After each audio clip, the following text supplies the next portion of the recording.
Raise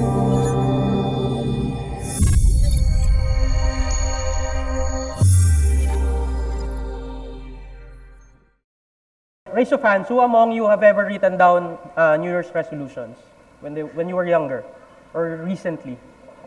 Raise of hands, please. Who among you? So we have a lot of people who have written down their resolutions. From among those who have written this down, who among you were able to complete this or to keep it within the year?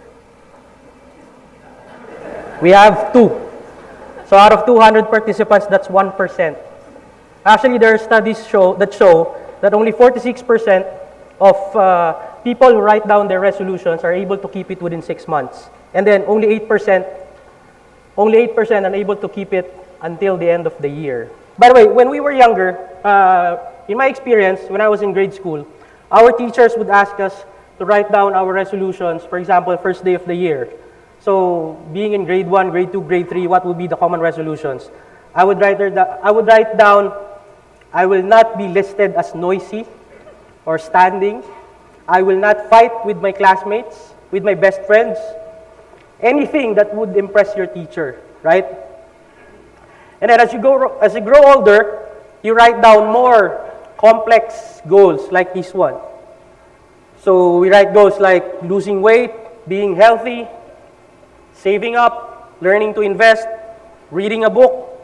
Sometimes people write down, I will read one book per month for 12 months. And then at the end of the year, they've only written 3/4 of a book. We also write down, I will quit smoking and drinking. And then after 2 weeks or 3 weeks, there's a birthday. After one drink, it's followed by another. And then the following morning, you curse to the heavens and say, hindi na ako iinom ulit.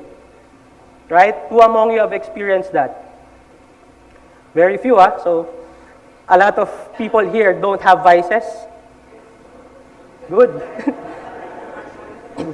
So the question is, why don't these resolutions work? One reason is because we're writing down very grand goals, very grand ambitions, with no clear process on how we are going to achieve it. There's no process. For example, if I've written down, I will read a book, at least one book per month for 12 months, when will I read it? So there's no process. So at the heart of it, you need to establish your process. And these processes are your habits. Webster defines habits as a practice that's especially hard to give up. It can be a good practice or a bad practice. Now, another reason why resolutions don't work is because we're trying to implement a big bang approach, wherein we try to implement too many things at the same time, or a very large or very big scale of goals. So why does this not work? If you apply Newton's first law of motion, in layman's terms, it says a body at rest tends to remain at rest, while a body in motion tends to remain in motion. So if I'm a natural procrastinator, it will take a very great deal of energy for me to be able to move from being at rest to doing something or to taking on a positive habit. So that's one reason. Aside from energy, we also need a lot of motivation to be able to start. So if you look at this graph from James Clear's website, the motivation needed is inversely proportional to the percentage of habit that you are able to complete. So what does this mean? At the very start, you're at rest. So if you're trying to implement too many things at the same time, that's a lot of energy and a lot of motivation to be able to proceed. However, once you have started, the motivation needed decreases. It's a cycle. And it's actually one of the common misconceptions about motivation and habits. People think that you need to motivate yourself before you are able to act. It's actually the opposite. Motivation is not the cause of actions. It is the result of actions. So you do not act because you are motivated. You are motivated because you took action. So it's a cycle. So again, coming from a body at rest, once you've started, you keep the momentum going, you don't need too much motivation to continue. Now, once you have developed the first habit, what comes next? Here comes in the concept of habit stacking. So what is habit stacking? Habit stacking, this is the quickest way to build a new habit in your life. For example, in my case, every morning when I wake up, the first thing I do is go to the bathroom and pee. And then after that, I will drink a glass of water. And then I will spend 5 minutes to meditate, just sitting in silence. And then after that, I'll watch a motivational video. That's what I do every morning. So the idea behind habit stacking is for you to be able to implement grand gestures or grand plans. You need to start somewhere. And you need to start small. Why? If it's easy to implement enough, you don't need too much motivation to begin with. For example, if I want to be able to do 100 push-ups by the end of the year, I can start by doing 1 tomorrow morning. How hard would it be to motivate myself to do 1 push-up? Right? It's very easy. But if you do it every day, you can build on it, and then before you know it, you're able to do 100 per day. So that's how you start. So these are some examples of a habit stack. For example, you can write it either after a current habit, I will, or you can write it down as before a habit, I will. For example, in the morning, after I wake up, I will drink a glass of water, and then after I drink a glass of water, I will meditate. Or you can write it down, you can write down a habit stack before you sleep. Before I sleep, I will meditate for 5 minutes, and then before I meditate, I will drink a glass of water. Now let's have a short activity. Can you please write down the first 5 things? Please get a pen and paper for those who do not have one. And then write down the first 5 things that you do when you wake up. And then let's share it with your seatmates later on. Just think of the first 5 habits that you do. Now, if you don't have a habit stack, that's fine. Just think of the first thing that comes to mind, whatever you do. Please write it down.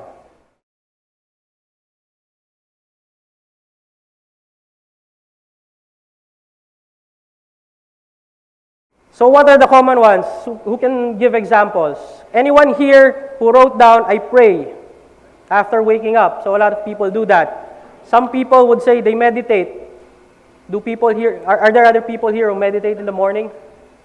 Yes. How about I do exercise? Yes, exercise. What else? How about checking my phone for Facebook messages? A lot of people are doing that. Checking on my Instagram feed. So there are some people, the first thing they do when they wake up, some people do that, right? When you sleep, your phone is underneath your pillow. So when you wake up, the first thing you do is check your phone. And before you know it, you have spent 1 hour browsing, right? So it's a habit. It's part of your habit. And it's part of your habit stack. So maybe you're unconscious, but it's part of your habit stack. So, how soon are we able to form habits? Have you ever heard of the phrase, it takes 21 days to form a habit and 90 days to create a lifestyle? Have you heard it? Now, is there a science behind these numbers, 21 and 90? Have you bothered checking what's the science behind the 21 days? The actual science behind the 21 days, in 1950s, there was a surgeon, a plastic surgeon named Dr. Maltz. What he did was he observed his patients. For example, he had nose job patients. It took them around 21 days to get used to their faces, to their new faces. Because if you just had a nose job, when you look in the mirror, you don't recognize yourself, right? So it took them around 21 days. So in a book that he published in 1960, he said, the exact term is, it takes a minimum of 21 days. But as it was passed on, remember this book was published in 1960, as it was passed on, you have productivity apps on iOS, on Android, that says it only takes 21 days. You have trackers, right? You have habit trackers that say you only need 21 days to form a habit, but it's wrong. It is just the minimum. On average, there was another study published in 2009 that says the average is actually 66 days. So it varies, it's 60 to 90. So that's where the numbers come from, 21 and 90. Also, the 90 is some attributed to, this is the period wherein your habit becomes part of muscle memory. So you reach a point wherein you continue, after 90 days, you're able to continue without thinking about it. Right? Who among you, while driving at home, instead of going, for example, if you're going to a friend's house, unconsciously, you were taking a turn towards your home. Have you experienced that? Yes, right? So it's muscle memory. After work, if you're one of the good guys or good girls, you go straight home. You don't deviate from the path, right? So that's one example. So habits become your lifestyle. And your lifestyle will lead to permanent results. Now, you've seen the presentations earlier from Messino, PTFAR, right? The actions lead to results. This same principle applies. Your habits become your lifestyle is your actions. It leads to permanent results. So, now, before getting into a habit stack, what habits should we add onto our stack? Should we go for large goals? For example, I want to be a millionaire. So what I'm going to do is I'm going to save 100,000 pesos every month. Is that how we do it? Actually, in 2010, a man named Dave Brailsford became the general manager and performance director of Team Sky. Team Sky is the British cycling team. In 2010, the British team has never won the Tour de France. So he was tasked to train the team and try to win the Tour de France.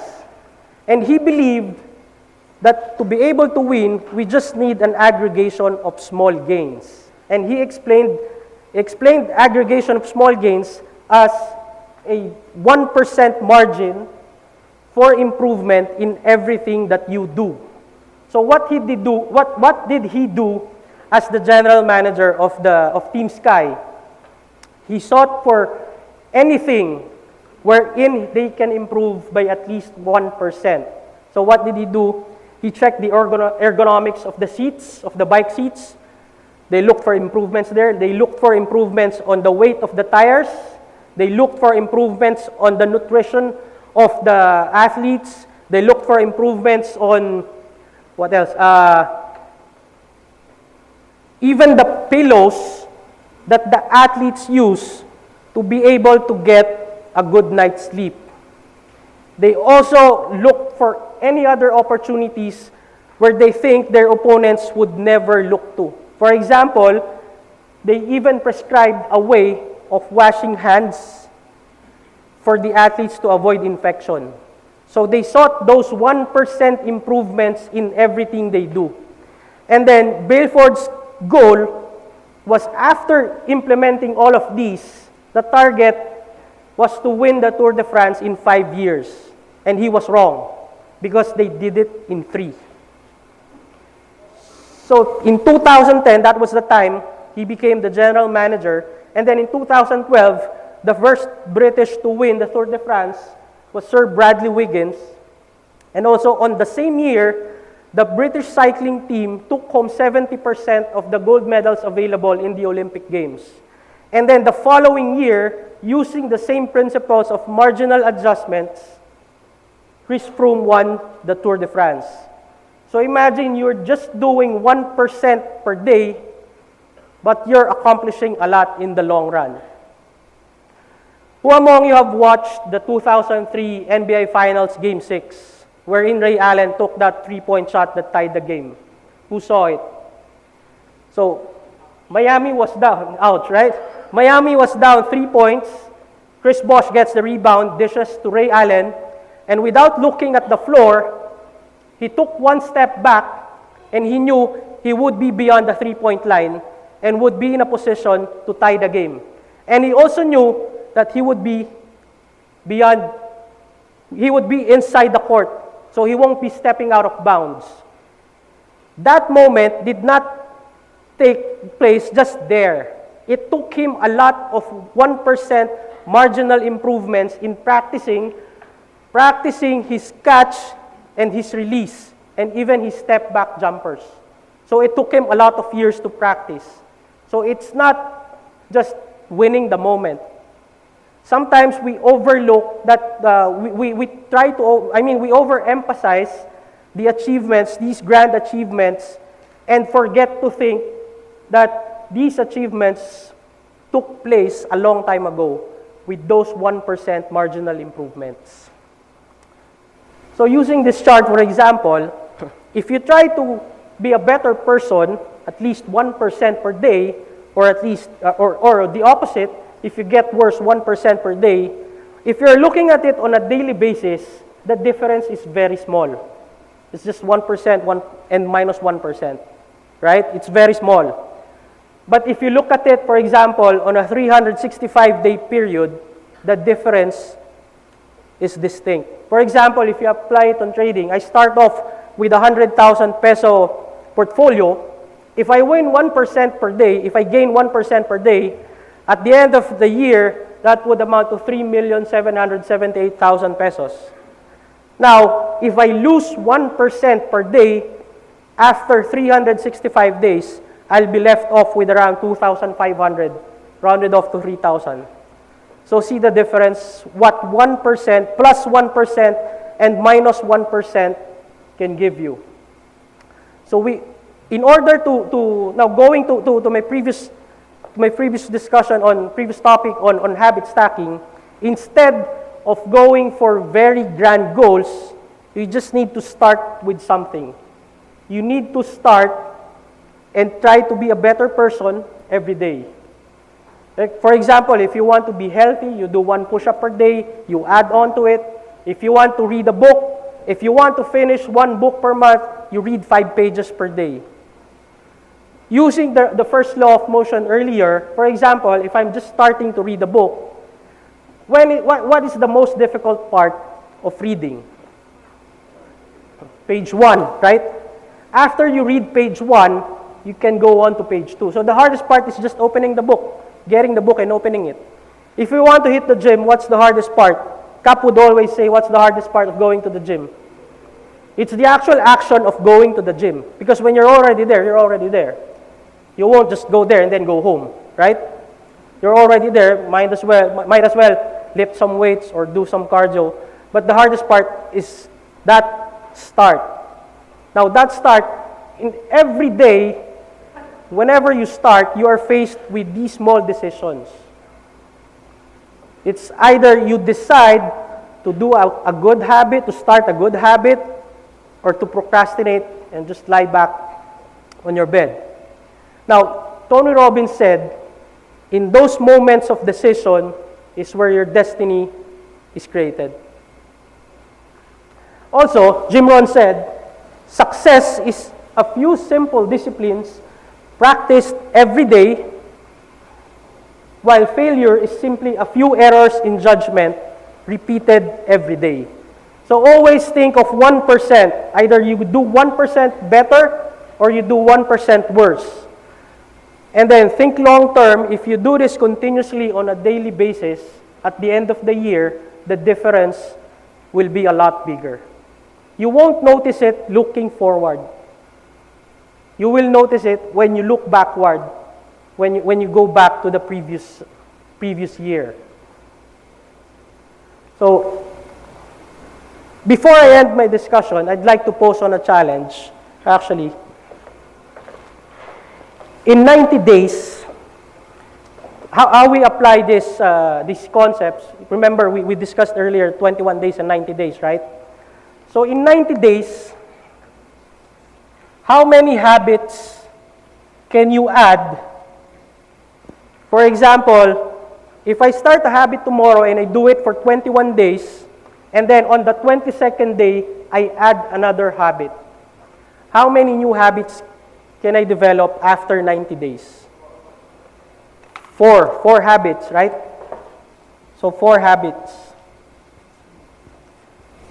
Now, if I do another 90-day challenge, for example, I extend it to 180 days, how many new habits can I form?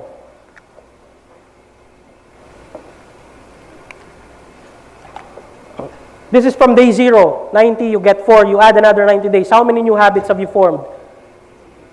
So you have 8 habits by then, right? Now let's add another 90-day challenge. So you get to 270 days. By this time, how many new habits have you formed? You do the math, 4, 8, 12, right? It's easy.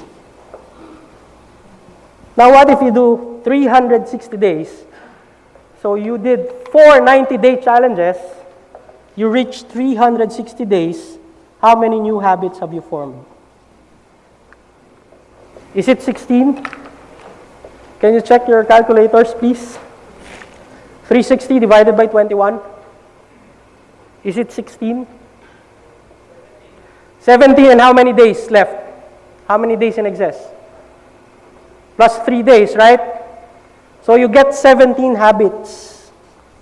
So imagine what you can do by just starting with 1 habit per day. Just add 1. After 21 days, just do it for 21 days. On the 22nd day, start a new habit. Do that repeatedly until you reach 360 days. Now, this is the challenge that I'm posing to everyone. When you go home tonight, write down your habit stack. And then when you wake up tomorrow morning, try to start. The best day to start, when is the best day to start? Now, although if your habit is after you wake up, you can start it tomorrow, right? So let's start it tomorrow. For today, let's keep it to the planning session first. Because you have to plan it right. You don't want to have, for example, you have accumulated 4 habits and then suddenly you realize that something should come first.